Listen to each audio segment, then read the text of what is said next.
வணக்கம். ஜெம் செய்திகளுக்காக சதீஷ் ராஜகோபால். இந்திய நேரப்படி மதியம் 1:30 மணி செய்திகள். முதலில் ஜெம் தலைப்பு செய்திகளை காணலாம்.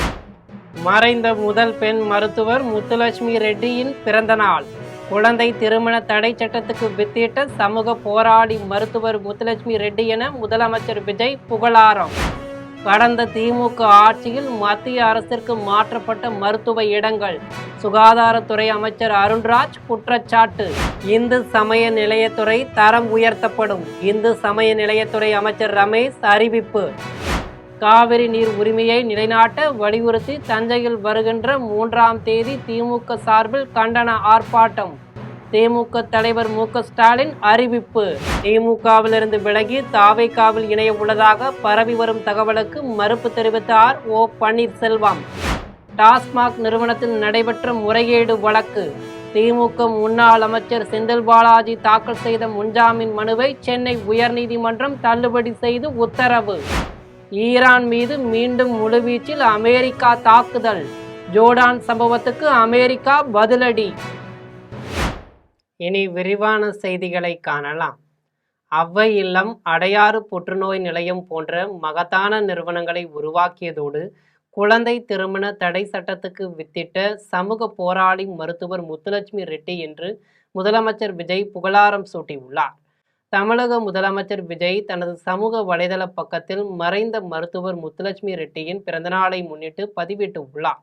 அதில் தமிழ்நாட்டின் முதல் பெண் மருத்துவரும் பெண்களின் கல்வி உரிமை மற்றும் சமூக முன்னேற்றத்திற்காக தன் வாழ்நாளை அர்ப்பணித்தவருமான மருத்துவர் முத்துலட்சுமி ரெட்டியின் பிறந்த நாளில் அவரது மகத்தான சேவைகளை நினைவு கூர்ந்து போற்றுவதாக தெரிவித்து உள்ளார். ஆதரவற்ற பெண்களுக்கும் குழந்தைகளுக்கும் புகலிடமாக அவ்வை இல்லம், புற்றுநோய்களின் வாழ்வழியாக அடையாறு புற்றுநோய் நிலையம் போன்ற மகத்தான நிறுவனங்களை உருவாக்கியதோடு குழந்தை திருமண தடை சட்டத்துக்கு வித்திட்ட சமூக போராளி என்றும் புகழாரம் சூட்டினார். அவரது உயரிய லட்சியங்களும் பெண் முன்னேற்ற முன்னெடுப்புகளும் தலைமுறைகளை கடந்து என்றும் தமிழ் மண்ணில் நிலைத்திருக்கும் என்றும் குறிப்பிட்டார். தமிழக பாஜக மாநில தலைவர் நயினார் நாகேந்திரன் தனது சமூக வலைதள பதிவில் மருத்துவம், பெண்கள், கல்வி, சமூக நீதி ஆகிய துறைகளில் அழியாத தடம் பதித்த தமிழகத்தின் முதல் பெண் மருத்துவர் முத்துலட்சுமி ரெட்டியின் பிறந்த நாளில் அவரது உயர்ந்த சேவைகளையும் அர்ப்பணிப்பையும் நினைவு கூறுவதாக தெரிவித்து உள்ளார். அவரது கனவுகளும் கொள்கைகளும் என்றும் நமக்கு ஊக்கமாக இருக்கட்டும் என்று குறிப்பிட்டு உள்ளார். மருத்துவ இடங்களை திமுக ஆட்சியில் எந்த எதிர்ப்பும் இன்றி மத்திய அரசிற்கு சரண்டர் செய்யப்பட்டதாக சுகாதாரத்துறை அமைச்சர் அருண்ராஜ் குற்றம் சாட்டியுள்ளார். சென்னை கிண்டியில் உள்ள கலைஞர் நூற்றாண்டு மருத்துவமனையின் சுகாதாரத்துறை அமைச்சர் அருண்ராஜ் திடீர் ஆய்வு மேற்கொண்டார். இதன் பின்னர் அவர் செய்தியாளர்களை சந்தித்து பேசினார். அப்போது கலைஞர் நூற்றாண்டு மருத்துவமனையின் உட்கட்டமைப்பு வசதிகள் குறித்து ஆய்வு செய்ததாகவும், அனைத்து மருத்துவமனைகளும் தரமான சிகிச்சை வழங்க வேண்டும் என்பதே எங்கள் நோக்கம் என்று கூறினார். 2024இல் 119 இடங்களும் 2025இல் 149 இடங்களும் மத்திய தொகுப்பிற்கு அளிக்கப்பட்டுள்ளன என்றும், திமுக ஆட்சியில் எந்த எதிர்ப்பும் இன்றி மத்திய அரசிற்கு சரண்டர் செய்யப்பட்டன என்றும் குற்றம் சாட்டியுள்ளார். கரூர் சம்பவத்தில் உயிரிழந்தவர்கள் குடும்பத்திற்கு அளிக்கப்பட்ட வேலைவாய்ப்பு ரத்து செய்தது தொடர்பாக உச்சநீதிமன்றத்தில் சிறப்பான வாதங்களை மூலம் நியாயம் கிடைக்கும் என நம்புவதாக தெரிவித்து உள்ளார். ஒப்பந்த செவிலியர்கள் நிரந்தர பணி தொடர்பாக முதலமைச்சரின் கவனத்திற்கு கொண்டு செல்லப்பட்டு நடவடிக்கை எடுக்கப்படும் என்று கூறினார்.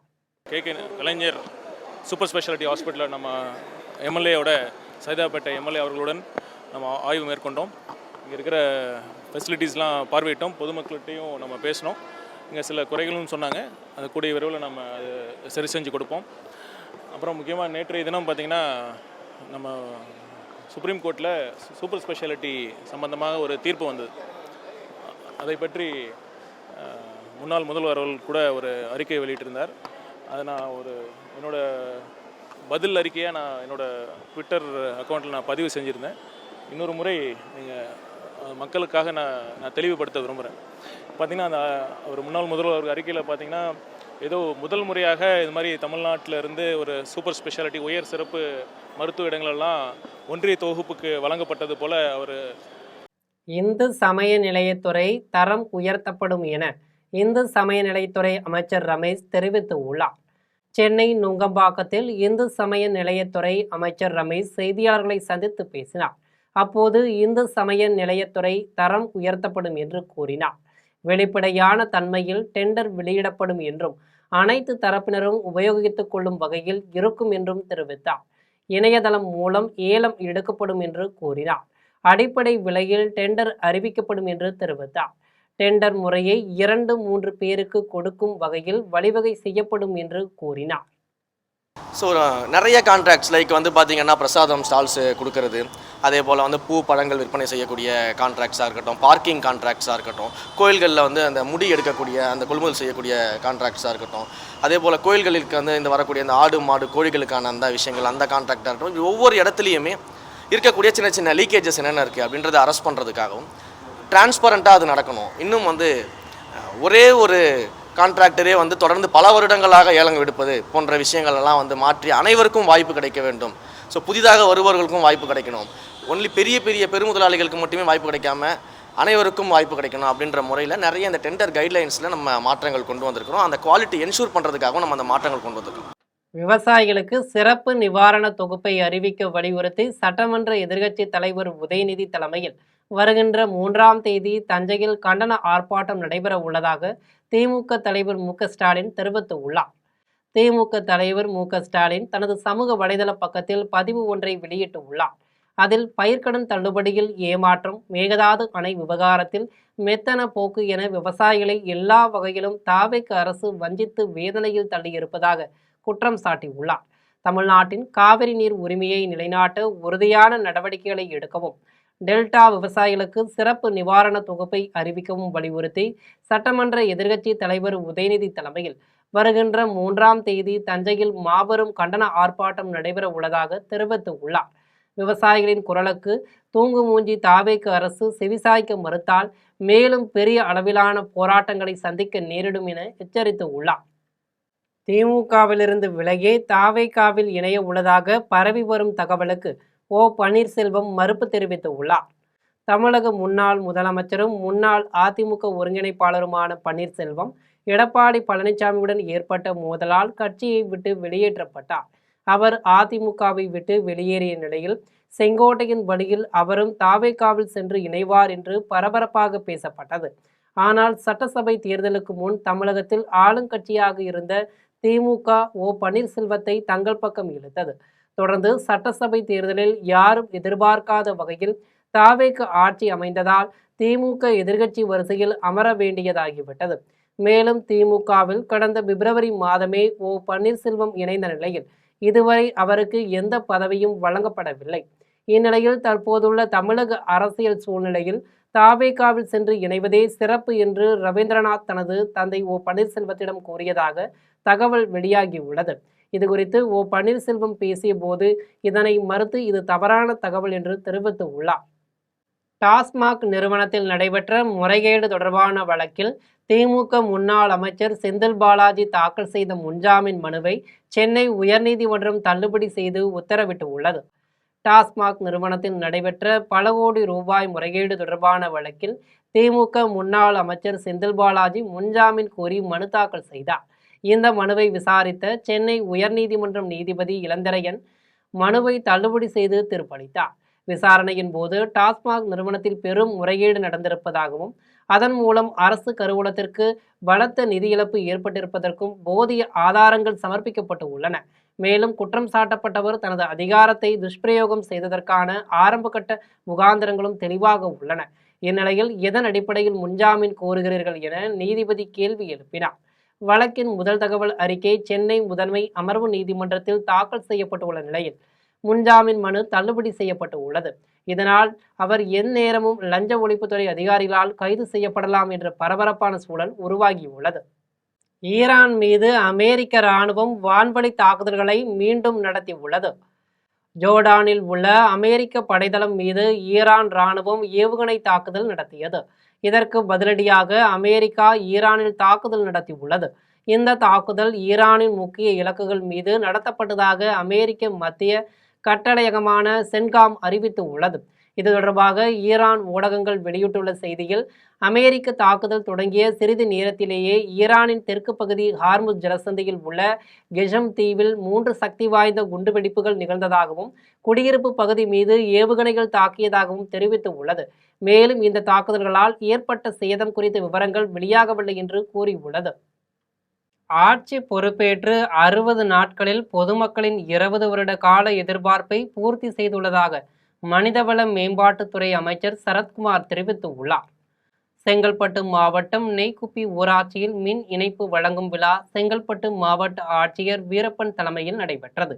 இந்நிகழ்ச்சிக்கு சிறப்பு அழைப்பாளர்களாக சட்டமன்ற உறுப்பினர் விஜயராஜ் மற்றும் மனிதவள மேம்பாட்டுத்துறை அமைச்சர் சரத்குமார் ஆகியோர் கலந்து கொண்டு முதற்கட்டமாக 90 பயனாளிகளுக்கு மின் இணைப்பினை வழங்கி அதற்கான அரசாணையை பயனாளிகளிடம் வழங்கினார். இந்நிகழ்ச்சியில் பேசிய சட்டமன்ற உறுப்பினர் விஜயராஜ், நெய்க்குப்பி கிராமத்தில் பொதுமக்களின் மனுக்களை ஏற்று முதற்கட்டமாக 90 பயனாளிகளுக்கு மின் இணைப்பு வழங்கப்பட்டுள்ளதாக தெரிவித்தார்.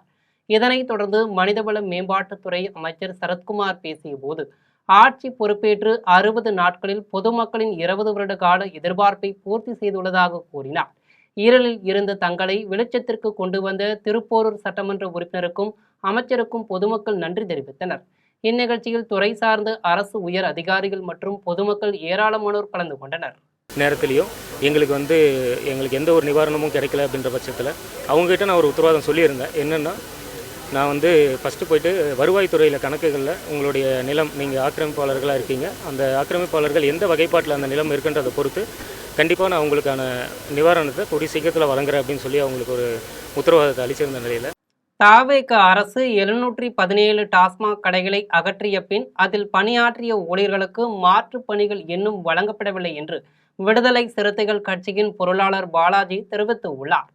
சென்னை அருகே எழும்பூரில் விடுதலை சிறுத்தைகள் கட்சியின் தொழிலாளர் அமைப்பான தொழிலாளர் விடுதலை முன்னணி மற்றும் டாஸ்மாக் தொழிலாளர் விடுதலை முன்னணி சார்பில் சிறப்பு செயற்குழு கூட்டம் நடைபெற்றது. இதைத் தொடர்ந்து விடுதலை சிறுத்தைகள் கட்சியின் பொருளாளர் பாலாஜி செய்தியாளர்களிடம் பேசினார். அப்போது புதிதாக பொறுப்பேற்றுள்ள தாவேக அரசு 717 டாஸ்மாக் கடைகளை அகற்றிய பின்னரும் அதில் பணியாற்றிய ஊழியர்களுக்கு மாற்று பணிகள் இன்னும் வழங்கப்படவில்லை என்று தெரிவித்தார். கடந்த 23 ஆண்டுகளாக தற்காலிகமாக பணிபுரிந்து வரும் டாஸ்மாக் ஊழியர்களுக்கு பணி நிரந்தர ஆணை வழங்க வேண்டும் என்பது உள்ளிட்ட பல்வேறு கோரிக்கைகளை வலியுறுத்தினார். தற்போது புதிய தாவேக அரசு பொறுப்பேற்று 717 கடைகளை மூடியிருக்கக்கூடிய சூழலில் அந்த கடைகளில் பணியாற்றக்கூடிய பணியாளர்கள் மாற்று இடம் இன்னும் அவர்களுக்கு வழங்கப்படவில்லை என்கின்ற நிலை இருக்கிறது. இது தொடர்பாக ஏற்கனவே தமிழ்நாடு முழுவதும் டாஸ்மாக் தொழிலாளர்கள் ஒரு போராட்டத்தை நடத்தினார்கள். போராட்டத்தினுடைய முடிவில் போராட்டம் நடைபெற்றுக் கொண்டிருந்த பொழுது மாநிலம் முழுவதும் உள்ள அனைத்து சங்க நிர்வாகிகளும் எம்ஆர்பி விலைக்கே மது விற்பனை செய்ய முடிவு செய்துள்ளதாக தமிழ்நாடு அரசு டாஸ்மாக் பணியாளர் சங்கத்தின் மாநில தலைவர் பழனி பாரதி தெரிவித்துள்ளார். சென்னை தலைமைச் செயலகத்தில் தமிழ்நாடு அரசு டாஸ்மாக் பணியாளர் சங்கத்தின் மாநில தலைவர் பழனி பாரதி தலைமையில் நிர்வாகிகள் மதுவிலக்குத்துறை அமைச்சரை சந்தித்து கோரிக்கை மனு அளித்தனர். இதன் பின்னர் தமிழ்நாடு அரசு டாஸ்மாக் பணியாளர் சங்கத்தின் மாநில தலைவர் பழனி பாரதி செய்தியாளர்களிடம் பேசினார். அப்போது டாஸ்மாக் கடைகளில் இனி அதிகபட்ச சில்லறை விலையை விட ₹1 கூட கூடுதலாக வசூலிக்க கூடாது என்ற அரசின் அறிவுறுத்தலை முழுமையாக ஏற்றுக்கொள்வதாக தெரிவித்தார். மாநிலம் முழுவதும் உள்ள அனைத்து சங்க நிர்வாகிகளும் எம்ஆர்பி விலைக்கு மது விற்பனை செய்ய முடிவு செய்துள்ளதாக கூறினார். தாராபுரம் தாலுகா அலுவலக நுழைவாயிலில் அதிமுக கவுன்சிலர் நாகராஜ் நில அளவைத்துறையின் அலட்சியம் மற்றும் இழுத்தடிப்பு நடவடிக்கையை கண்டித்து தனி ஆளாக தரையில் அமர்ந்து தர்ணா போராட்டத்தில் ஈடுபட்ட சம்பவம் அப்பகுதியில் பெரும் பரபரப்பை ஏற்படுத்தியுள்ளது. திருப்பூர் மாவட்டம் சென்னாக்கல் வலசு பகுதியில் அதிமுக கவுன்சிலர் நாகராஜின் தாய்மாமன் முத்துசாமிக்கு 2 ஏக்கர் 65 சென்ட் நிலம் உள்ளது. அந்த நிலத்தின் பழைய சர்வே பதிவில் ஒரு சர்வே எண் தவறுதலாக விடுபட்டிருப்பது தெரிய வந்தது. இதனை சரி செய்யும் நோக்கில் 40 நாட்களுக்கு முன்பு தாராபுரம் தாலுகா அலுவலகத்தில் முத்துசாமி சார்பில் நாகராஜ் மனு அளித்தார். அப்போது ஆய்வு செய்த பின்னரே நடவடிக்கை எடுக்க முடியும் என்று நில அளவைத்துறை அதிகாரிகள் தெரிவித்துள்ளனர். இதன் பின்னர் நடைபெற்ற ஆய்வில் மனுவில் தெரிவிக்கப்பட்ட விவரங்கள் உண்மை என்பது உறுதி செய்யப்பட்டதாகவும் அதன் பிறகு தாசில்தாரிடம் தனியாக மனு அளிக்குமாறு நில அளவை அதிகாரிகள் அறிவுறுத்தியுள்ளனர். இதுகுறித்து அவர் தாசில்தாரிடம் உரிய மனுவை வழங்கியுள்ளார். இந்நிலையில் அலுவலகத்திற்கு சென்று மனுவின் நிலையை கேட்டபோது மனுவில் அதிகாரியின் கையொப்பம் மட்டும் உள்ளது. ஆனால் அரசு அலுவலக முத்திரை பதிக்கப்படவில்லை என்பதால் மீண்டும் புதிதாக விண்ணப்பிக்க வேண்டும் என்று அதிகாரிகள் தெரிவித்து உள்ளனர். இதனால் அதிர்ச்சியடைந்த நாகராஜ் அதிகாரிகள் வேண்டுமென்றே இழுத்தடிப்பு செய்து மறைமுகமாக கையூட்டு பெறும் நோக்கில் இதுபோன்ற செயல்களில் ஈடுபடுவதாக குற்றம் சாட்டினார். இதையடுத்து தாராபுரம் தாலுகா அலுவலக நுழைவாயில் முன்பு தரையில் அமர்ந்து கவுன்சிலர் நாகராஜ் தனி ஆளாக தர்ணா போராட்டத்தில் ஈடுபட்டார். இதனால் அப்பகுதியில் சிறிது நேரம் பரபரப்பு நிலவியது. தகவல் அறிந்த தாலுகா அலுவலக அதிகாரிகள் அவரை அலுவலகத்திற்குள் அழைத்துச் சென்று அவரது மனு மீது உடனடியாக நடவடிக்கை எடுத்து தேவையான பணிகளை செய்து தருவதாக நில அளவைத்துறை அதிகாரிகள் உறுதியளித்தனர். இதுகுறித்து நாகராஜ் பேசிய போது ஒரு நகராட்சி கவுன்சிலருக்கே 40 நாட்களாக அலைய வேண்டிய நிலை ஏற்பட்டுள்ளது என்றும் சாதாரண பொதுமக்களின் மனுக்கள் எந்த அளவிற்கு தாமதமாகும் என்பதை அதிகாரிகள் சிந்திக்க வேண்டும் என்றும் கூறினார். இந்த சம்பவத்தால் அப்பகுதியில் பெரும் பரபரப்பு ஏற்பட்டது. என்னங்க சார் 40 நாளைக்கு முன்னாடி கொடுத்த தகவல் வந்து உங்க ஆபீஸ்ல இருந்து உங்க டேபிளுக்கு வரைக்கும் சீல்லாம் வந்திருக்குன்னு சொல்றீங்க சார். அது என்ன சார் பண்ணணும்ல? அது நீங்க வந்து சீல் வந்து வாங்கிட்டு வந்து கொடுக்கணும் சார் இருக்கிறாங்க. என்ன சார் அநியாயமா இருக்குது? திருவெண்ணை நல்லூரில் உள்ள அரசு மாணவியர் விடுதியின் காப்பாளர் முறைகேடை கண்டித்து விரைவில் விடுதலை சிறுத்தைகள் கட்சி சார்பில் போராட்டம் நடத்தப்படும் என்று தெரிவித்து உள்ளனர். விழுப்புரம் மாவட்டம் திருவெண்ணை நல்லூரில் அரசு மாணவியர் விடுதி உள்ளது. இதில் உறவினர்கள் யாரும் இல்லாத மாணவிகள், ஏழ்மையான மாணவிகள் மட்டுமே தங்கி பயின்று வருகின்றனர். இந்நிலையில் மாணவிகளுக்கு வழங்கப்படும் ரேஷன் பொருட்களை கொள்ளையடித்து வைத்துக் கொண்டு விடுதி காப்பாளர் ஆலிஸ் தினந்தோறும் விடுதியில் தங்காமல் அவரது வீட்டிற்கு இரவு 8 மணியளவில் அரசு பேருந்தில் எடுத்து செல்வதாக மாணவிகள் குற்றம் சாட்டினர். அது மட்டுமில்லாமல் மாணவிகளுக்கு வழங்கப்படுகின்ற நிதியை போலியாக ரசீது செய்து அதிலும் பல கோடி ரூபாய் ஊழல் செய்து வருவதாக தெரிவித்தனர். விடுதி காப்பாளரின் கணவர் மாவட்ட கல்வி அலுவலகத்தில் அரசு ஊழியராக பணி செய்வதால் அதிகாரத்தை பயன்படுத்தி இதுபோன்ற குற்ற செயல்களில் ஈடுபட்டு வருவதாக கூறினார். இது குறித்து சமூக ஆர்வலர் மற்றும் பொதுமக்கள் கேட்டபோது அவர்களையும் மிரட்டியதாக தெரிவித்தனர். இது சம்பந்தமாக கடந்த 15ஆம் தேதி சம்பந்தப்பட்ட அதிகாரிகளுக்கு பொதுமக்கள் சார்பாக புகார் கொடுத்தும் நடவடிக்கை எடுக்காத மாவட்ட கல்வி அலுவலகத்தை கண்டித்து விரைவில் விடுதலை சிறுத்தைகள் கட்சி சார்பில் போராட்டம் நடத்தப்படும் என்று கூறினார். கோவையில் நடைபெற்ற மண்டல அளவிலான தடகள விளையாட்டுப் போட்டிகளில் வெற்றி பெற்ற மாணவ மாணவிகளுக்கு இந்திய தேசிய டூரிங் கார் சாம்பியன் பட்டம் வென்ற பிரபல ரேஸ் வீரர் அர்ஜுன் நகேந்திரன் பதக்கங்களையும் சான்றிதழ்களையும் வழங்கினார். கோவையில் உள்ள தனியார் பள்ளியில் இந்திய பள்ளி சான்றிதழ் தேர்வுகளுக்கான கவுன்சில் சார்பில் மண்டல அளவிலான தடகள விளையாட்டுப் போட்டிகள் நடைபெற்றது. இப்போட்டிகளில் மண்டலம் B-க்குட்பட்ட 45 பள்ளிகளைச் சேர்ந்த 700 மாணவ மாணவிகள் கலந்து கொண்டு தங்களது திறமைகளை வெளிப்படுத்தினர். இப்போட்டியில் மிக சிறப்பாக திறமையை வெளிப்படுத்திய ஜெயின்ட் ஜூட்ஸ் பள்ளி ஒட்டுமொத்த பிரிவில் 355 புள்ளிகள் பெற்று முதலிடம் பிடித்து அசத்தியது. இதில் மாணவர்கள் 34 தங்கப் பதக்கங்களும் மாணவிகள் 26 தங்கப் பதக்கங்களும் என மொத்தம் 60 தங்கப் பதக்கங்களை வென்றனர். இவ்விழாவில் தொடர்ச்சியாக 4 முறை இந்திய தேசிய டூரிங் கார் சாம்பியன் பட்டம் வென்ற பிரபல ரேஸ் வீரர் அர்ஜுன் நகேந்திரன் சிறப்பு விருந்தினராக கலந்து கொண்டு வெற்றி பெற்ற மாணவ மாணவிகளுக்கு பதக்கங்களையும் சான்றிதழ்களையும் வழங்கி பாராட்டினார். இந்நிகழ்வில் பள்ளியின் தாளாளர், ஆசிரியர்கள் மற்றும் பெற்றோர்கள் ஏராளமானோர் கலந்து கொண்டனர். ஓவரால் சாம்பியன்ஷிப் நாங்கள் இந்த வருஷம் ஸ்டார்டிங்லேருந்து ஃபுல்லாக ப்ராக்டிஸ் பண்ணிட்டு காலையில் 2 hours, ஈவினிங் 2 hours, அது மட்டும் இல்லாமல் மதியானம் எக்ஸ்ட்ரா கோச்சிங்ஸ்லாம் நிறையா இருக்கும்.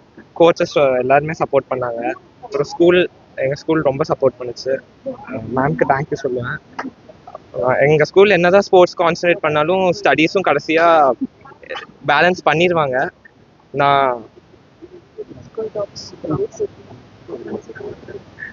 நான் என்னதான் அகாடமிக் மினிஸ்டராக இருந்தாலும் ஸ்போர்ட்ஸ்லேயே எக்ஸ்பெக்ட் பண்ணிட்டு இருக்கேன். அதுக்கு மேம் தான் காரணம். I am proud to be a junior. Thank you. மீஞ்சூரில் தனியார் மருத்துவமனை சார்பில் நடைபெற்ற இலவச மருத்துவ முகாமில் ஏராளமான பொதுமக்கள் கலந்து கொண்டு சிகிச்சை பெற்று பயனடைந்தனர். திருவள்ளூர் மாவட்டம் மீஞ்சூரில் முதலமைச்சர் விஜயின் பிறந்தநாளை ஒட்டி தனியார் மருத்துவமனை சார்பில் இலவச மருத்துவ முகாம் நடைபெற்றது. சமூக ஆர்வலர் விஜயராவ் தலைமையில் நடைபெற்ற இம்முகாமில் 100க்கும் மேற்பட்ட பொதுமக்கள் கலந்து கொண்டு சிகிச்சை பெற்று பயனடைந்தனர். அப்போது சிகிச்சை பெற வந்தவர்களுக்கு மருத்துவர் விஜயராவ் நோய்கள் குறித்த ஆலோசனைகளை வழங்கி அவற்றை தடுப்பது குறித்து விழிப்புணர்வு ஏற்படுத்தினார். சேலம் மாநகராட்சி அலுவலகத்தில் நடைபெற்ற கூட்டத்தில் குடிநீர் விநியோக பணியை தனியார் நிறுவனத்திற்கு வழங்கும் திட்டத்தை கைவிட வலியுறுத்தி விசிக, திமுக மற்றும் அதிமுக கவுன்சிலர்கள் மேயர் முன்பாக தரையில் அமர்ந்து முழக்கங்களை எழுப்பி போராட்டத்தில் ஈடுபட்டனர். சேலம் மாநகராட்சி அலுவலகத்தில் மாதாந்திர இயல்பு கூட்டம் மேயர் ராமச்சந்திரன் தலைமையில் நடைபெற்றது. கூட்டத்தில் விடுதலை சிறுத்தைகள் கட்சி கவுன்சிலர் இமயவர்மன் குடிநீர் விநியோகம் வழங்கும் பணியை தனியார் நிறுவனத்திற்கு வழங்கியதை எதிர்த்து உரையாற்றினார். அப்போது அவர் அனைத்து கவுன்சிலர்களின் ஒப்புதலோடு தனியார் நிறுவனத்திற்கு குடிநீர் வழங்கும் பணியை வழங்கக்கூடாது என்று தீர்மானம் ஏகமனதாக நிறைவேற்றப்பட்டதாக தெரிவித்தார். ஆனாலும் அதை மீறி அதே நிறுவனத்திற்கு மீண்டும் குடிநீர் விநியோக பணியை ஒப்படைக்க அரசு அறிவிப்பு வெளியிட்டுள்ளதாய் கண்டித்தார். மேலும் அவருக்கு ஆதரவாக திமுக, அதிமுக கவுன்சிலர்களும் மாநகராட்சி மேயர் அமர்ந்திருந்த இருக்கையில் முன் தரையில் அமர்ந்து தனியார் நிறுவனத்திற்கு தண்ணீர் வழங்கும் திட்டத்தை கைவிட வலியுறுத்தி முழக்கங்கள் எழுப்பினர். இதனால் மாநகராட்சி கூட்டத்தில் பரபரப்பு ஏற்பட்டது. இதனைத் தொடர்ந்து சேலம் மாநகராட்சி கமிஷனர் லலித் ஆதித்த நிலம் மாநகராட்சி கூட்டத்தில் எடுக்கப்பட்ட முடிவை தமிழக அரசுக்கு தெரிவிப்பதாக உறுதியளித்தார். ஆம்பூர் அருகே பாலாற்றில் சட்டவிரோதமாக மணல் கடத்திய 4 பேரை காவல்துறையினர் கைது செய்து அவர்களின் மாட்டு வண்டிகளை பறிமுதல் செய்து உள்ளனர். திருப்பத்தூர் மாவட்டம் நரியம்பட்டு மலட்டாறு பகுதியில் உமராபாத் காவல் ஆய்வாளர் கிஷோர்குமார் தலைமையில் காவல்துறையினர் ரோந்து பணியில் ஈடுபட்டு கொண்டிருந்தனர். அப்போது அவ்வழியாக மாட்டு வண்டியில் மணல் கடத்தி வந்த கைலாசகிரி பகுதியைச் சேர்ந்த தியாகு, லோகு, ராஜ்குமார் மற்றும் லிங்கா வெங்கடேசன் ஆகியோரை பிடித்து உமராபாத் காவல் நிலையத்திற்கு அழைத்துச் சென்றனர். இதில் வெங்கடேசன் என்பவர் தப்பி ஓடிய நிலையில் தப்பி ஓடியவரை காவல்துறையினர் தீவிரமாக தேடி வருகின்றனர். மேலும் கடத்தலுக்கு பயன்படுத்தப்பட்ட 5 மாட்டு வண்டிகளை மாடுகளுடன் பறிமுதல் செய்து கடத்தலில் ஈடுபட்ட 4 பேர் மீது வழக்கு பதிவு செய்து விசாரணை மேற்கொண்டு வருகின்றனர். பூவிருந்தவள்ளியில் சாலை ஓரம் நின்று கொண்டிருந்த கார் திடீரென தீப்பிடித்து எரிந்த சம்பவம் அப்பகுதியில் பெரும் பரபரப்பை ஏற்படுத்தி உள்ளது. திருவள்ளூர் மாவட்டம் பூவிருந்தவள்ளி பேருந்து நிலையம் அருகே ஒரு குடும்பத்தினர் காரை சாலை ஓரமாக நிறுத்திவிட்டு அருகில் உள்ள கடைக்கு சென்றனர். அவர்கள் இறங்கிய சிறிது நேரத்திலேயே காரின் முன்பகுதியில் இருந்து புகை வெளிப்பட்டு கார் தீப்பற்றி எரியத் தொடங்கியது. இதனை கண்டு காரின் உரிமையாளர்கள் தீயை அணைக்க முயன்றனர். ஆனால் தீயை கட்டுப்படுத்த முடியாததால் பூவிருந்தவள்ளி தீயணைப்பு துறையினருக்கு தகவல் தெரிவித்தனர். தகவல் அறிந்து சம்பவ இடத்திற்கு வந்த பூவிருந்தவள்ளி தீயணைப்பு துறையினர் தண்ணீரை பீச்சி அடித்து காரில் எரிந்து கொண்டிருந்த தீயை அணைத்தனர். இதில் கார் முழுவதும் தீயில் எரிந்து நாசமானது. இச்சம்பவம் குறித்து பூவிருந்தவள்ளி காவல்துறையினர் வழக்கு பதிவு செய்து விசாரணை மேற்கொண்டு வருகின்றனர். வடமாதி மங்கலத்தில் மூதாட்டி ஒருவர் உயிரிழந்த சம்பவம் குறித்து காவல்துறையினர் விசாரணை நடத்தி வருகின்றனர். திருவண்ணாமலை மாவட்டம் வடமாதி மங்கலம் கிராமத்தைச் சேர்ந்த குப்பம்மாள் என்ற மூதாட்டி காது கேட்கும் திறனை இழந்த நிலையில் வாழ்ந்து வந்ததாக கூறப்படுகிறது. இந்நிலையில் வீட்டிலிருந்து காணாமல் போன குப்பம்மாள் குறித்து அவரது குடும்பத்தினர் களம்பூர் காவல் நிலையத்தில் புகார் அளித்திருந்தனர். இதனிடையே வடமாதி மங்கலம் ஏரிக்கரை அருகே உள்ள முள்புதரில் மூதாட்டி ஒருவர் சடலமாக கிடப்பதை அப்பகுதிக்கு சென்றவர்கள் கண்டு காவல்துறையினருக்கு தகவல் தெரிவித்தனர். தகவலின் பேரில் அங்கு சென்ற ஆரணி காவல்துறையினர் உரிய விசாரணை மேற்கொண்டதில் காணாமல் போன குப்பம்மாள் என்பது தெரிய வந்தது. இதையடுத்து அவரது உடல் உடற்கூராய்விற்காக திருவண்ணாமலை அரசு மருத்துவமனைக்கு அனுப்பி வைக்கப்பட்டது. இதுகுறித்து காவல்துறையினர் விசாரணை நடத்தி வருகின்றனர். நாகர்கோவிலில் கஞ்சா விற்பனையில் ஈடுபட்ட கணவன் மீது மனைவி அளித்த புகாரை தொடர்ந்து காவல்துறையினர் அவரை கைது செய்து விசாரணை நடத்தி வருகின்றனர். கன்னியாகுமரி மாவட்டம் நாகர்கோவில் அருகே இளங்கடையைச் சேர்ந்த அப்துல்லா, ஆயிஷா தம்பதிகளுக்கு 2 வயதில் ஒரு குழந்தை உள்ளன. இந்நிலையில் ஆயிஷாவிற்கு தனது கணவரின் நடவடிக்கைகள் மீது சமீப காலமாக சந்தேகம் எழுந்து உள்ளது. இதனால் ஆயிஷா தன் கணவருக்கு தெரியாமல் அவரது செல்போனை திறந்து பார்த்தார். அப்போது கணவர் கஞ்சா போதைக்கு அடிமையானவர் என்பதும் அவர் வீட்டிலிருந்தே கஞ்சா விற்பனை செய்து வந்ததும் இது தொடர்பான வீடியோக்கள் அதில் இருப்பதை அறிந்தார். இதனைத் தொடர்ந்து ஆயிஷா கணவரின் செல்போனிலிருந்து வீடியோ ஆதாரங்களை கைப்பற்றி அருகில் உள்ள கோட்டாறு காவல் நிலையத்திற்கு சென்று புகார் அளித்தார். புகாரை ஏற்றுக்கொண்ட காவல்துறையினர் சம்பந்தப்பட்ட நபர் மீது எவ்வித நடவடிக்கையும் எடுக்கப்படவில்லை. இதனை அறிந்த கணவர் அப்துல்லா தன் குடும்பத்துடன் சேர்ந்து ஆயிஷா வீட்டில் இல்லாத நேரம் வீட்டில் உள்ள பொருட்களை அடித்து உடைத்து வீட்டில் இருந்த ஆவணங்களை எடுத்து சென்றதாக கூறப்படுகிறது. இது தொடர்பாக ஆயிஷா உயர்நீதிமன்ற மதுரை கிளையில் வழக்கு தொடர்ந்தார். இவ்வழக்கை விசாரித்த நீதிபதி விக்டோரியா ஹவுரி குற்றம் சாட்டப்பட்ட நபர் மீது வீடியோ ஆதாரங்கள் இருந்தும் ஏன் நடவடிக்கை எடுக்கப்படவில்லை என கேள்வி எழுப்பினார். மேலும் சம்பந்தப்பட்ட நபர் மீது வழக்கு பதிவு செய்து உரிய நடவடிக்கை எடுக்கப்பட வேண்டும் என உத்தரவிட்டார். இதையடுத்து கோட்டாறு காவல்துறையினர் அப்துல்லாவை கைது செய்து விசாரணை மேற்கொண்டு வருகின்றனர். பல்லாவரம் அருகே கஞ்சா கடத்தலில் ஈடுபட்டவர்களை காவல்துறையினர் கைது செய்து நீதிபதி முன் ஆஜர்படுத்தி சிறையில் அடைத்தனர். சென்னை பல்லாவரம் அருகே பழனியப்பா நகர் பகுதியில் சங்கர் நகர் காவல்துறையினர் ரோந்து பணியில் ஈடுபட்டு இருந்தனர். அப்போது சந்தேகத்திற்கு இடமாக நின்று கொண்டிருந்த கும்பலை பிடித்து விசாரித்த போது அவர்களிடம் 7 கிலோ கஞ்சா இருப்பது தெரிய வந்தது. இதையடுத்து கஞ்சாவை பறிமுதல் செய்த காவல்துறையினர் கஞ்சா கடத்தலில் ஈடுபட்ட 5 பேரையும் காவல்துறையினர் கைது செய்தனர். விசாரணையில் கல்லூரி மாணவர்கள் மற்றும் தொழிலாளர்களுக்கு விற்பனை செய்தது தெரிய வந்தது. மேலும் ஸ்ரீபெரும்புதூர் தனியார் நிறுவனத்தில் இன்ஜினியராக வேலை பார்த்து வரும் முகமது ஐதப்கான் இவர்களுடன் கூட்டு சேர்ந்து கஞ்சா விற்பனையில் ஈடுபட்டது தெரிய வந்தது. இவர்களை கைது செய்த காவல்துறையினர் நீதிபதி முன் ஆஜர்படுத்தி சிறையில் அடைத்தனர். கோவில்பட்டியில் முன்விரோதம் காரணமாக கூலி தொழிலாளியை இருவர் வெட்டி கொன்ற சம்பவம் அப்பகுதியில் பெரும் பரபரப்பை ஏற்படுத்தி உள்ளது. தூத்துக்குடி மாவட்டம் விளாத்திக்குளம் அருகே சூரங்குடி கிழக்கு தெருவைச் சேர்ந்த முனியப்பசாமியின் மகன் ஞானதிரவியம் உடல்நலக்குறைவால் பாதிக்கப்பட்ட தன் தாய் மாரியம்மாளை சிகிச்சைக்காக கடந்த 23ஆம் தேதி இருசக்கர வாகனத்தில் கோவில்பட்டி அரசு மருத்துவமனைக்கு அழைத்துச் சென்றார். அங்கு சிகிச்சை முடிந்ததும் தனது தாயார் மாரியம்மாளை பேருந்தில் ஊருக்கு அனுப்பி வைத்துவிட்டு கோவில்பட்டி பாரதி நகரில் உள்ள பாலமுருகன் என்ற உறவினரை பார்க்க ஞானதிரவியம் சென்று உள்ளார். அப்போது பாரதி நகரில் உள்ள ஆதிதிராவிடர் மண்டபம் அருகே நின்று கொண்டிருந்த மகாராஜன், முத்துராஜ் ஆகியோர் முன்விரோதம் காரணமாக ஞானதிரவியத்தை அரிவாளால் தாக்கியதாக கூறப்படுகிறது. இதை தடுத்த உறவினர் பாலமுருகனுக்கு கொலை மிரட்டல் விடுத்தும் அவர் அங்கிருந்து தப்பி ஓடி உறவினர்களுக்கு தகவல் தெரிவித்தார். இதையடுத்து சம்பவ இடத்திற்கு வந்த ஞானதிரவியம் பெற்றோர் மற்றும் உறவினர்கள் அவரை மீட்டு கோவில்பட்டி அரசு மருத்துவமனைக்கு அனுப்பி வைத்தனர். அங்கு முதலுதவி சிகிச்சை அளித்த பின் மேல் சிகிச்சைக்காக திருநெல்வேலி அரசு மருத்துவமனைக்கு அனுமதிக்கப்பட்டார். இதுகுறித்து மேற்கு காவல் நிலைய காவல்துறையினர் வழக்கு பதிவு செய்து மகாராஜன், முத்துராஜ் ஆகிய இருவரையும் கைது செய்தனர். இதற்கிடையே ஞானதிரவியம் சிகிச்சை பலனின்றி உயிரிழந்தார். காரைக்காலில் உள்ள காரைக்கால் அம்மையார் ஆலயத்தில் விளையாட்டு உற்சவத்தை முன்னிட்டு காரைக்கால் அம்மையார் வீதி உலா மிக சிறப்பாக நடைபெற்றது. புதுச்சேரி மாநிலம் காரைக்காலில் உள்ள காரைக்கால் அம்மையார் ஆலயத்தில் கடந்த ஜூன் மாதம் 27ஆம் தேதி காரைக்கால் அம்மையார் திருக்கல்யாணம், பரமசிவன் அடியார் கோலத்தில், பவளக்கால் விமானத்தில் வீதி உலா வரும் நிகழ்ச்சிகளும் மிக சிறப்பாக நடைபெற்றது. இதைத் தொடர்ந்து 1 மாதம் நடைபெறும் மாங்கனி திருவிழாவின் நிறைவு நிகழ்ச்சியான விளையாட்டு உற்சவம் நடைபெற்றது. இதனை முன்னிட்டு காரைக்கால் அம்மையாருக்கு சிறப்பு அபிஷேக ஆராதனைகள் நடைபெற்றது. தொடர்ந்து இரவு காரைக்கால் அம்மையார் வண்ண மின் விளக்குகளால் அலங்கரிக்கப்பட்ட தேரில் வீதி உலா வந்து பக்தர்களுக்கு காட்சி அளித்தார். இதில் ஏராளமான பக்தர்கள் கலந்து கொண்டு சாமி தரிசனம் செய்தனர். பூவிருந்தவள்ளி மற்றும் அதனை சுற்றியுள்ள பல்வேறு பகுதிகளில் பலத்த காற்றுடன் கூடிய கனமழை பெய்தது.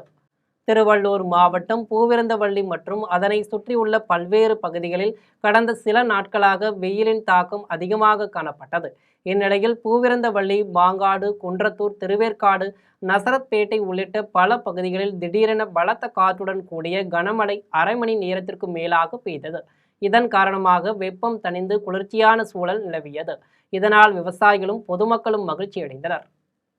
வேலூர் மற்றும் அதனை சுற்றியுள்ள பல்வேறு பகுதிகளில் பலத்த காற்றுடன் கூடிய கனமழை பெய்தது. வேலூர் மாவட்டம் காட்பாடி மற்றும் அதனை சுற்றியுள்ள பல்வேறு பகுதிகளில் கடந்த சில நாட்களாக வெயிலின் தாக்கம் அதிகமாக காணப்பட்டது. இந்நிலையில் வேலூர், ரங்கராபுரம், அலுமேல ரங்கராபுரம், சத்துவாச்சாரி உள்ளிட்ட பல பகுதிகளில் திடீரென பலத்த காற்றுடன் கூடிய கனமழை பெய்தது. இதன் காரணமாக வெப்பம் தணிந்து குளிர்ச்சியான சூழல் நிலவியது. இதனால் விவசாயிகளும் பொதுமக்களும் மகிழ்ச்சி அடைந்தனர். தொட்டியம் அருகே திருஈங்கோய் மலை செல்லாண்டியம்மன் கோயிலில் தேர் திருவிழா நடைபெற்றது.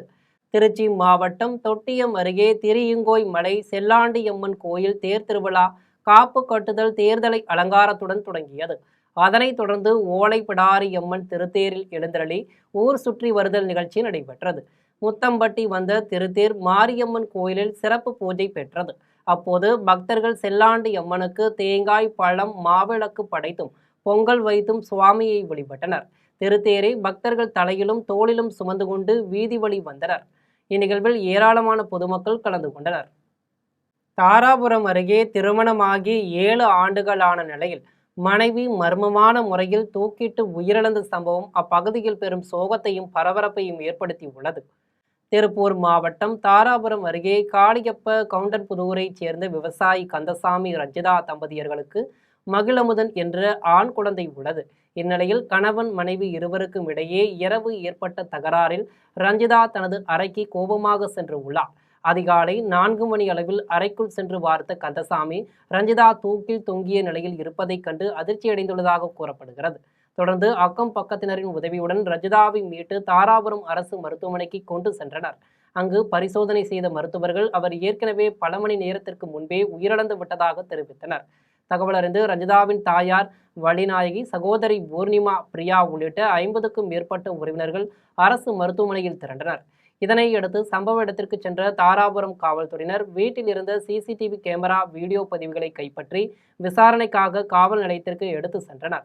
இதற்கிடையில் ரஞ்சிதா தற்கொலை செய்து கொண்டதாக காவல்துறையின் வழக்கு பதிவு செய்ய உள்ளதாக தகவல் பரவியது. இதனால் ஆவேசமடைந்த அவரது உறவினர்கள் 100க்கும் மேற்பட்டோர் தாராபுரம் காவல் நிலையம் முன்பு திரண்டு சாலை மறியலில் ஈடுபட்டனர். தொடர்ந்து தாராபுரம் காவல் ஆய்வாளர் ராமகிருஷ்ணன் உள்ளிட்ட காவல்துறையினர் உறவினருடன் பேச்சுவார்த்தை நடத்தியதைத் தொடர்ந்து அனைவரும் கலைந்து சென்றனர். இனி வருவது திரையுலக செய்திகள். பிரபல இந்தி நடிகர் ரன்பீர் கபூர் நடிக்கும் ராமாயணா திரைப்படத்தின் ட்ரெய்லரை படக்குழுவினர் வெளியிட்டு உள்ளனர். பிரபல ஹிந்தி நடிகர் ரன்பீர் கபூர் ராமாயணா என்ற புதிய ஆன்மீக படத்தில் நடித்து உள்ளார். இதில் ராமராக ரன்பீர் கபூர், சீதையாக சாய் பல்லவி மற்றும் ராவணனாக எஸ் நடித்து உள்ளனர். அனுமன் கதாபாத்திரத்தில் சனி தியோல் நடித்து உள்ளார். இயக்குனர் ரமேஷ் திவாரி இயக்கத்தில் ஆஸ்கார் விருது பெற்ற AR ரகுமான் மற்றும் ஹான்ஸ் ஜிம்மர் இணைந்து இப்படத்திற்கு இசையமைத்து உள்ளனர். இந்த இதிகாச திரைப்படத்தின் முதல் பாகம் 2026 தீபாவளி பண்டிகையை முன்னிட்டு திரையரங்குகளில் வெளியாக திட்டமிடப்பட்டுள்ள நிலையில் 4 நிமிடங்கள் நீளமுள்ள இந்த படத்தின் ட்ரெய்லரை படக்குழுவினர் வெளியிட்டு உள்ளனர்.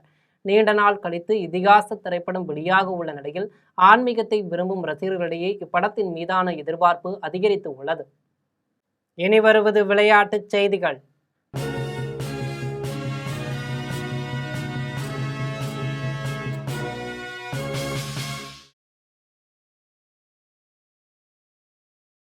இந்திய கிரிக்கெட் அணி வீரர் அஜிங்கியா ரஹானே சர்வதேச கிரிக்கெட் போட்டிகளில் தனது ஓய்வை அறிவித்து உள்ளார். இது தொடர்பாக இந்திய கிரிக்கெட் அணி வீரர் அஜிங்கியா ரஹானே தனது சமூக வலைதளத்தில் வீடியோ ஒன்றை வெளியிட்டு உள்ளார். அதில் ஒவ்வொன்றுக்கும் ஒரு தொடக்கமும் முடிவும் உண்டு என்பதே வாழ்வின் நிதர்சனம் என்று தெரிவித்து உள்ளார். பேட்டிங்கில் எப்படி சரியான டைமிங் இருப்பதை நம்புகிறேனோ, இன்று சர்வதேச கிரிக்கெட்டின் அனைத்து போட்டிகளில் இருந்தும் விலகுவதற்கு இதுவே சரியான டைமிங் என உணர்கிறேன் என்று கூறியுள்ளார். மேலும் இந்திய கிரிக்கெட் தொப்பி எண் 278 இத்துடன் விடைபெறுவதாக தெரிவித்து உள்ளார். இத்தனை ஆண்டுகளாக நீங்கள் அளித்த அன்பு, நம்பிக்கை மற்றும் ஆதரவுக்கு மனமார்ந்த நன்றிகளை தெரிவித்து உள்ளார். அஜிங்கியா என்றால் வெல்ல முடியாதவன் என்று பொருள். ஆனால் கிரிக்கெட் தனக்கு பல தோல்விகளை கற்றுக் கொடுத்திருப்பதாக கூறியுள்ளார். நாம் வெற்றியை விட பெறுவதை விட தோல்விகளையே அதிகம் சந்திக்கிறோம்.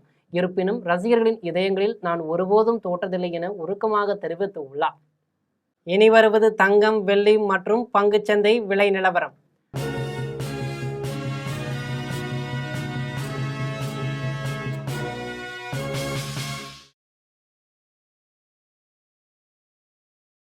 இந்திய பங்குச்சந்தைகளில் வணிகம் இன்று உயர்வுடன் காணப்படுகிறது. மும்பை பங்குச்சந்தை பங்கு விலை குறியீட்டு எண் சென்செக்ஸ் 39 புள்ளிகள் அதிகரித்து 77,693 புள்ளிகளில் வணிகமாகிறது. தேசிய பங்குச்சந்தை பங்கு விலை குறியீட்டு எண் நிஃப்டி 19 புள்ளிகள் அதிகரித்து 24,266 புள்ளிகளில் வணிகமாகிறது. மீண்டும் ஜம்ப் தலைப்பு செய்திகள். மறைந்த முதல் பெண் மருத்துவர் முத்துலட்சுமி ரெட்டியின் பிறந்த நாள்.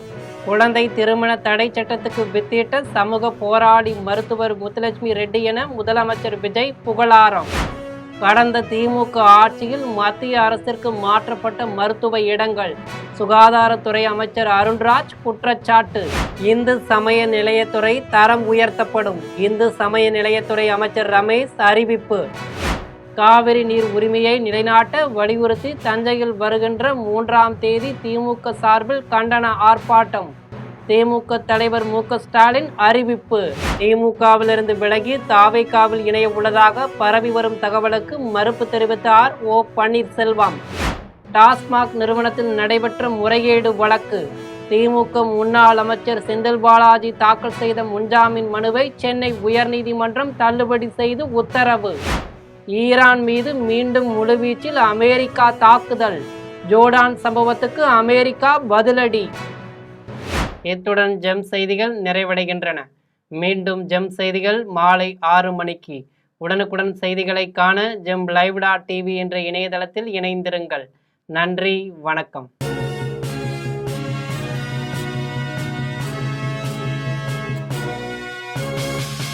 உடனுக்குடன் அப்டேட் தெரிந்து கொள்ள ஜெம் டிவி தமிழ் ஆப்பை இன்ஸ்டால் செய்யவும்.